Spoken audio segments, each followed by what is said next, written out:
My name is Amanda Russell, and I go to Riverview High School in Sarasota, Florida. What I did is I incorporated baking into my CAS project just to expand my knowledge of it. Today we're starting with a blueberry lime pound cake that I found online. It's from a blog, and her name is Tracy, and every day she makes it her mission to bake at least one recipe, and she puts it online. So I've been following her for a little bit. As I get further into my baking, I'm going to incorporate more ethnic food qualities just to see how people live around the world, what kind of food they eat. But for today, I'm starting out with a little basic food. It's the blueberry lime pound cake. First thing you're going to want to do is get all of your ingredients together. So firstly, you will need 2 sticks of unsalted butter. It says keep it at warm temperature, so I'm just going to let it sit out for a little bit. The second thing you'll need is all-purpose flour, baking powder, salt, sugar, lime zest. If you don't have a zester, you can actually just go to the store and get lime juice. I made this recipe once before with my mother, and we put just straight up lime juice in the cake, and it actually turned out just fine. After that, you need cream cheese, 4 large eggs, and 1 egg yolk, and blueberries. The first time I did this, I actually just got 1 container of blueberries, and it didn't turn out to be enough. So when you go to the store, just make sure that you get 2 blueberries, and you'll have enough. The first thing you want to do is preheat your oven to 350 degrees. I just did that a little bit before I turned on the video, so that's been preheating. And the first thing you're going to want to do is get the largest size glass bowl that you have. This is mine. I also have a smaller bowl because you will need more than one. So start with your biggest bowl, and you want to whisk your flour, baking powder, and salt all together. So we'll measure that. Okay, so after you've poured your flour, I would just advise get a knife and kind of smooth it out so you know that you have a full cup. For the all-purpose flour, you need 2 cups and 1/3. So I'm just going to put a little bit more in here.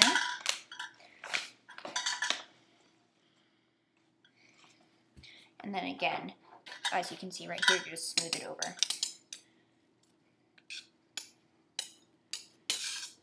This helps to make you get a nice flat surface, which is easier for baking. And you'll place that into your bowl. That is 1 cup, so you just want to keep doing it until you have 2 cups and 1/3. There's 2 cups. Just like that. Alright, so that's all of our flour. In your bowl, you should have 2 1/3 cups flour at this point. Okay, so the next part of the ingredients after you put your 2 1/3 cups flour in is the baking powder.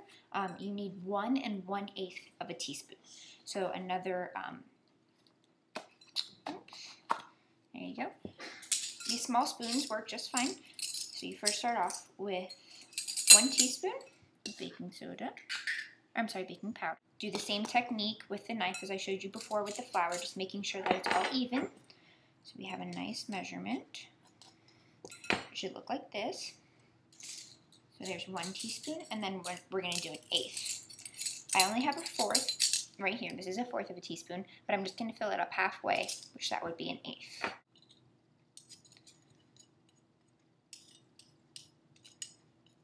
So in the end, you only have half of that right there. Next step after you've added your baking powder and your flour is adding the salt. I just use Morton salt. It doesn't specify in the actual recipe whether or not it needs to be iodized or whatnot. What you need is 1/4 of a teaspoon and then 1/8 of a teaspoon. So we're actually just going to do the same thing as we did before, using the 1/4 of a teaspoon. All right, and then just use your knife again, just making sure that it's nice and neat. And then again, we're just going to do half of the 1/4 to make it the extra 1/8 that we need. So as of right now, in your big bowl, you should have the flour, baking powder, and your salt. You just want to stir that around a little bit. So after you have the 3 ingredients in your large bowl, that's going to be the flour, baking powder, and salt, you're going to have to get a second bowl. It can be smaller, your choice. What I have in here is 2 of the unsalted butter sticks, It should be about medium temperature. Just to speed up the process, I put it in the microwave for about 30 seconds. What you're going to add to that bowl with the butter is 6 ounces of cream cheese. Okay. If you want to convert it into cups, I'm not very good at ounces. I went online on Google and I found out that 6 ounces is actually going to be 3/4 of a cup. So what I'm going to do is take the big measuring spoons again, use 1/4 of a cup and just fill it up 3 times and then put it in the bowl with the butter. Alright, so the first time you're going to fill it up for 1/4 cup and then just smooth it over with the same knife-like motion that I've been showing you, and then put it into the bowl with the butter. So that would make 1/4 of a cup, and you'll just do that 2 more times to get 3/4. It didn't specify in the recipe, so I just used Philadelphia regular. That's what my family uses. Get any size portion, just make sure that it's bigger than 6 ounces because that's how much you'll use in the recipe. That's the second one, and place it in with the butter.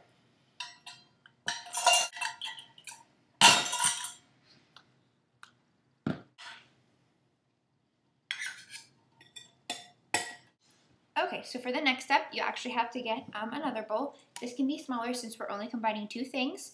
What you'll do is, this is where you'll add your sugar and your lime zest. Again, just regular lime juice would be fine since me and my family, we don't have a zester. So the first time we made it, we just substituted lime juice and it actually tasted really good. So with your smaller bowl, I just went to the store and just got regular sugar. It doesn't have to be any brand. I did get granulated, but I don't think it would make too much of a difference if it wasn't. So with the lime zest and the sugar, you're going to do 1 cup and then 3/4 of a cup of sugar.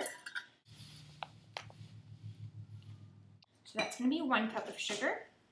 1/4 of a cup to do 3/4 of a cup of sugar. This is going to be 1.5 cups. And then this is going to be 1 3/4 of a cup. This is where you're going to add the lime juice. Use your teaspoon, which is right here, and do 2 teaspoons of the lime juice. Once you have combined the lime zest with the sugar, you're just going to get a normal spoon and kind of mix it in. So what you're going to do now is you're going to get a beater and beat the cream cheese mixture and the butter mixture until it's smooth.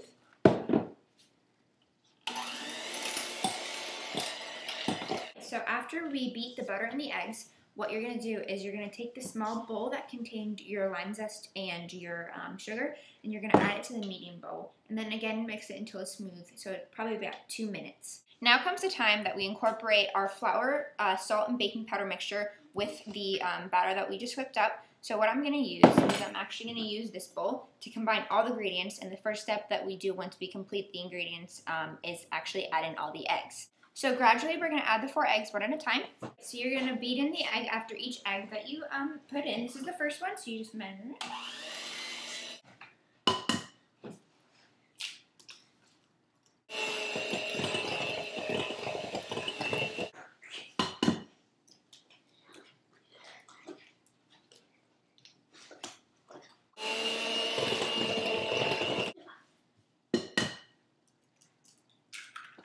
Now the last egg, you're just going to do a little bit differently. You're still going to add the egg, but all you want to get is the yolk. Once the egg yolk is in, you'll just beat it again once more, and then we're done with that process. So the next goal, after you mix in all of the eggs, will be to mix in gradually the mixture of flour, baking powder, and the salt. Since it's such a large quantity, we're just going to do it a little bit at a time. Just know it doesn't overwhelm the pot.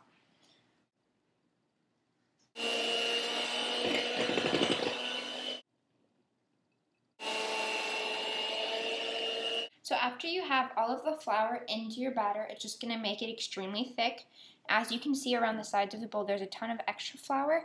What you're going to do is just take a knife and kind of brush along the sides, just pushing all of the excess sugar into the middle.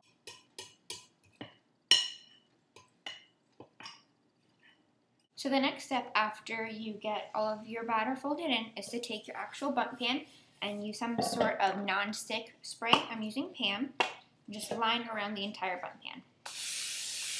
You also want to flour it. Flour around where you put it in just so that it doesn't stick at all. And this is kind of up to you how much flour you'd like to put in, and then just kind of go around the edges, sprinkling some. What you want to do afterwards, after you have all of your batter done and your pan now greased, what you want to do is actually, you're going to wet your berries just to clean them off, rinse them off a little bit, and then you're actually going to fold them into your mixture. So after you've washed off all your berries, you're going to want to put 2½ cups in. You can go ahead and just use the big cups and measure out 2½. Okay, so here's 1 cup of berries, and then you can just put those in. So to fold them in, you can use the spatula, and I just usually do it in 1 cup, 1 cup, and ½ of a cup just to not overwhelm the mixture. And then you'll just measure out a 2nd cup. Fill it right up to the top. This is the 2nd cup. And then fold them in again using your spatula. Just be very careful. And the last measurement you're going to make is just ½ of a cup. So here's the ½ cup, and then just fold the last ones in. Then what you're going to want to do is insert the batter into the Bundt pan. Remember that it is greased with this Pam cooking spray and flour. My grandma is actually going to come help me hold the pan while I enter the batter into the Bundt pan. What you want to remember when you're putting the mixture into the Bundt pan is just to make it all over smooth, so you don't want one area higher than the other. So, at the end of this entire experiment, this is what it's going to look like. Make sure that it's all over smooth. I did my best to make sure that one area is not higher than the other. Just make sure that your oven has preheat to 350 degrees and put it in the oven for about 50 to 55 minutes, or just when you insert a toothpick and it comes out clean.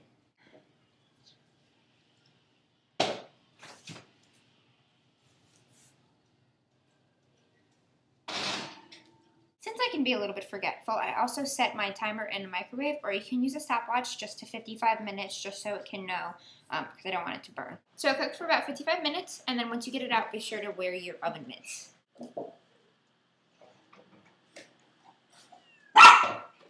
You'll just want to set it on a cooling surface for about 10-15 minutes, but in the meantime, we can start making our glaze. For the glaze, you're going to use one of these normal sized bowls that we used before. The only 2 ingredients that you'll actually need is the confectioner's sugar and then the same lime juice that we use in the actual cake itself.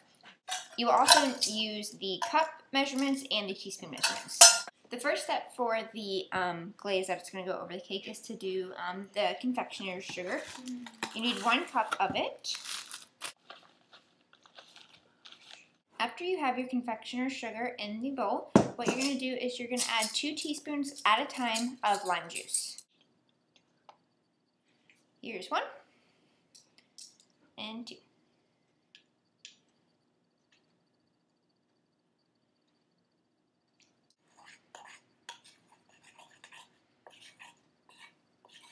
As of right now, this is what it should look like after entering 2 tablespoons. It's a little too thick, so we're just going to add 2 teaspoons more.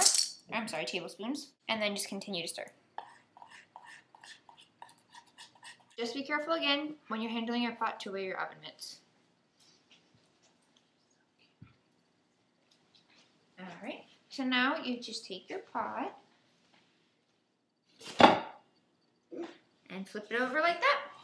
Once it's on your plate, you're just going to let it cool for about 5-10 minutes.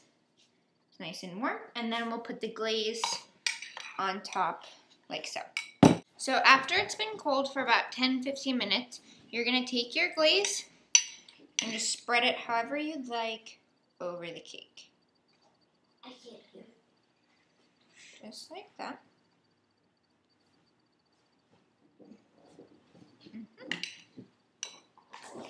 End of it, it will be all glazed and ready to go. Again, my name is Amanda Russell, and tonight we made the blueberry lined Bundt cake.